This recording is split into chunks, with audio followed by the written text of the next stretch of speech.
Hi everybody, my name is Sarah and this is Count Your Stitches.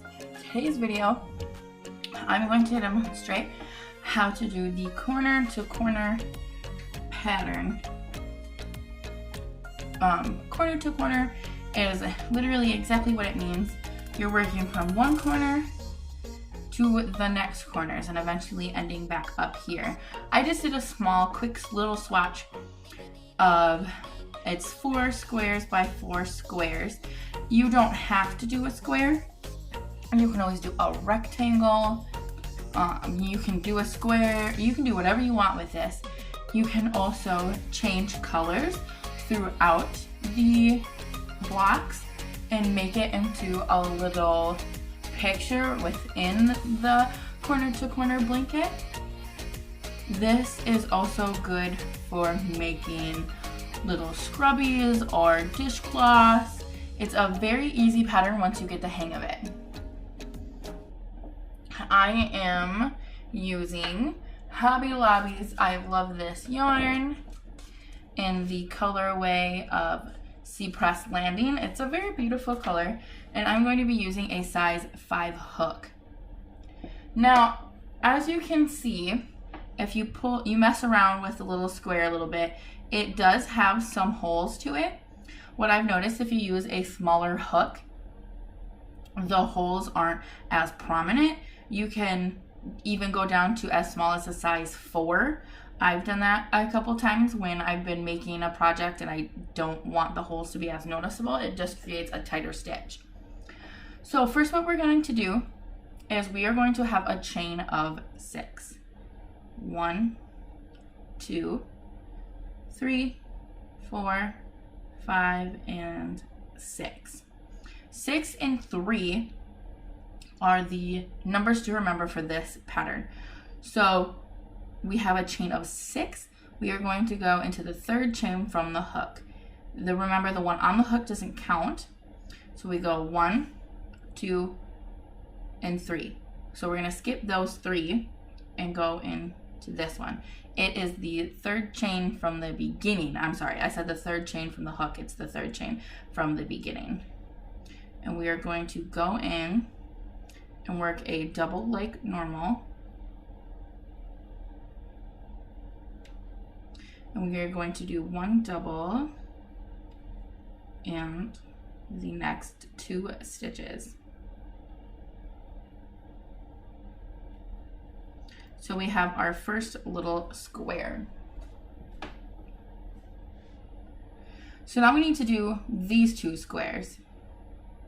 And how you do that is we're going to turn the work. You just flip the square like you would flip it if you were doing a row. And we are going to do another chain of 6. So we have 3. And I always put my finger on the 3rd chain and it helps with the counting. So we have a total of 6. We're going to go back in and work it just like the first square and do the doubles. Now, how to connect them is you're not going to go into the stitch. You're going to go into the space between these 2. So this is the chain and then this is the double. So you're going to go into that space and you're just going to pull through and do a slip stitch, and now they're connected. Now we need to do another square. We're not going to do a chain of 6. We're going to do a chain of 3 and do 3 doubles into the space.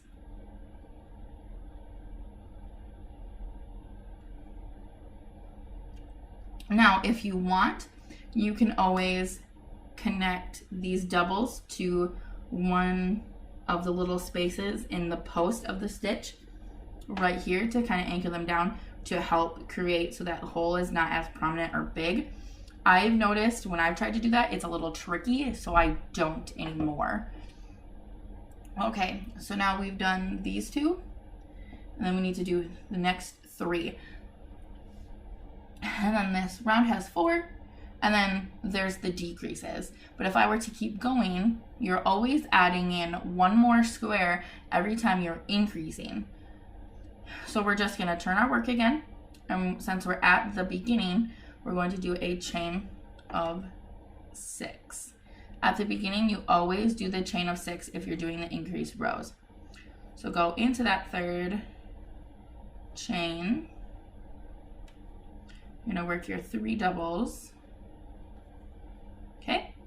Now we need to anchor it to the next square, so we're gonna do the slip stitch and do the chain of 3, since we're not doing the chain of 6, so we're not at the beginning, we're in the middle. So you gotta work your 3 doubles,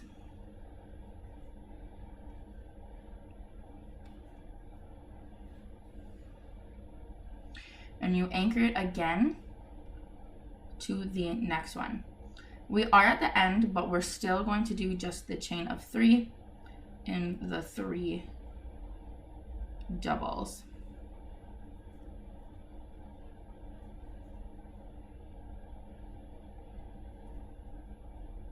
You can kind of see how this one turns out a little bit funky, is the word I would use to describe it.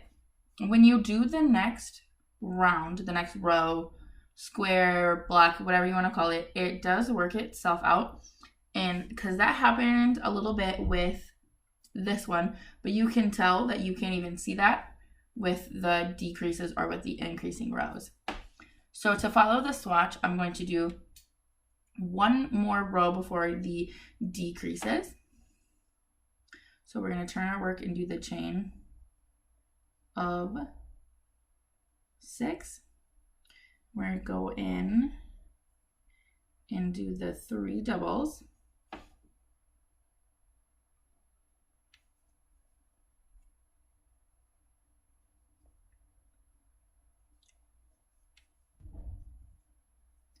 And anchor it again to the next one, you just by doing a slip stitch.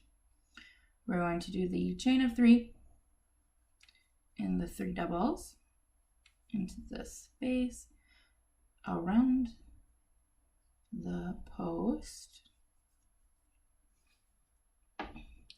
You're going to go in and anchor it again with the chain of 3 and do the 3 doubles. Don't let your loop slip off your hook like mine just did. We're going to anchor one more time and do the block again with the chain of 3 and the 3 doubles.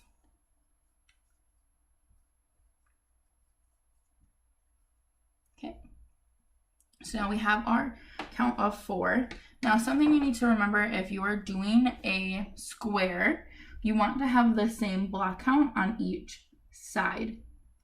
I've done it sometimes before where I accidentally did an increasing row, so it turned out to be I think it was about 20 blocks by 19. Oops. It's a very easy mistake to make, and if it happens and you notice it right away, just take the rows out, or if you've gotten far enough into your project, one row won't make or break the project. It's okay. So now I'm going to show how to do the decreasing rows.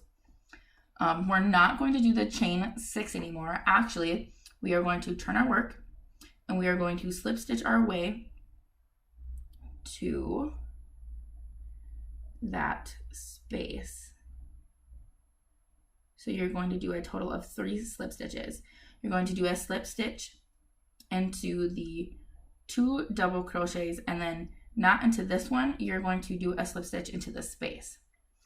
So you want to try to hold it like this. If it's a little difficult for you to hold that, it's okay. You want to try to hold it as straight as possible, because you can tell on this one I didn't do that and it did get a little wonky, just a little bit. So we're not going to do the chain of 6. We are going to just do the chain of 3 like we're making regular blocks. So we're going to do the chain of 3 and 3 doubles into the space. And we are going to anchor it like normal.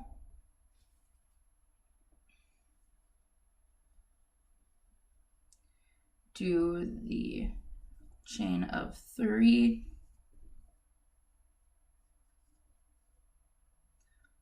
and anchor it, and do the chain of 3 with the 3 doubles, and anchor it. Now you don't want to do an extra one. You want to stop right here, and we're going to do a slip stitch back across to get right here. So we're just going to turn our work, do a slip stitch into that very first space, and one more, and then we're going to do the slip stitch into the space between the 2 posts of the stitches. All right, so now we did 3 for that one. We went 1, 2, 3, and 4. So with the decreasing, obviously you are losing a block every time. So we are going to go ahead and do a chain of 3, work the block like normal, do the 3 doubles,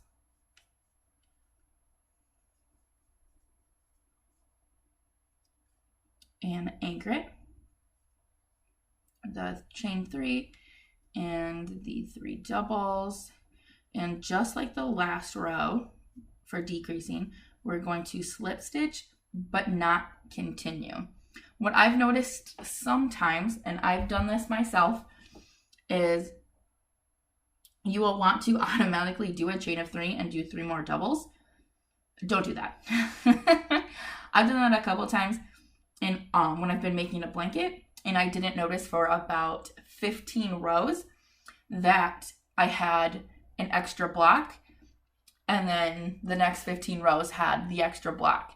In about 3/4 of the blanket did not have that extra block, so it kind of stuck out a little bit, so I had to rip it out and redo those 15 rows.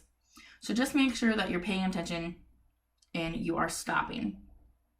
So we are going to turn our work and do the slip stitches across to that space. We have 1 and 2 and 3. So now we only have 1 block left, so we're going to work the chain of 3 and do the 3 doubles,